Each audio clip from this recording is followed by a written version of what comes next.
আসসালামু আলাইকুম রাহমাতুল্লাহ। প্রিয় দর্শক শ্রোতা বৃন্দ, আশা করি সকলেই ভালো আছেন। আজ দুটি আমল আলোচনা করব।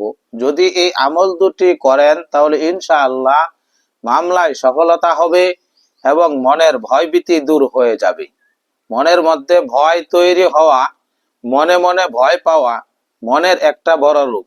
কোনো কারণ ছাড়াই হঠাৎ করে মন ভীত হয়ে যায়, অথবা কোনো বিপদ দেখলে মন ঘাবড়িয়ে যায়, পেরেশান হয়ে যায়। এটি মনের মারাত্মক একটি রোগ।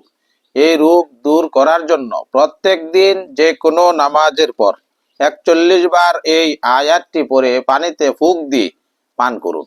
শুরুতে এবং শেষে 11 বার করে দুরূদ শরীফ পাঠ করুন।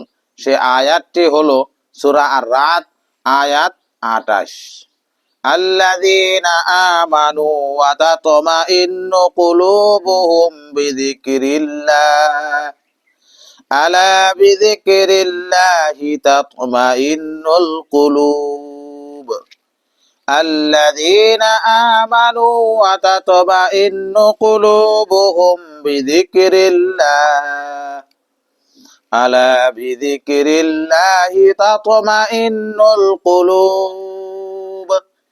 আল্লাযীনা আমানু ওয়া তাতমাইন্নু কুলুবুহুম বিযিকরিল্লাহ আলা বিযিকরিল্লাহি তাতমাইন্নুল কুলুব। অর্থ, যারা বিশ্বাস স্থাপন করে এবং তাদের অন্তর আল্লাহর জিকির দ্বারাই শান্তি লাভ করে, জেনে রাখো আল্লাহর জিকির দ্বারাই অন্তর সমূহ শান্তি পায়। 2 নাম্বার আমল, যদি আপনি মামলায় সফলতা লাভ করতে চান, মামলায় জিততে চান, তাহলে এই আমলটি করুন। অবশ্যই আপনি সঠিক হতে হবে। প্রত্যেক দিন যে কোনো নামাজের পর 133 বার এই আয়াতটি পড়ুন। সূরা বনী ইসরাঈল আয়াত 81।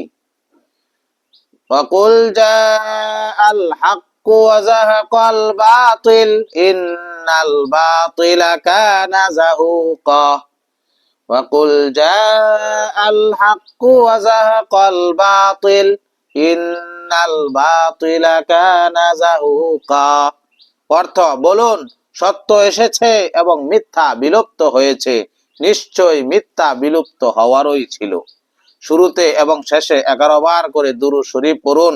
যদি আপনি সঠিক হন তাহলে এই আমলটি করুন।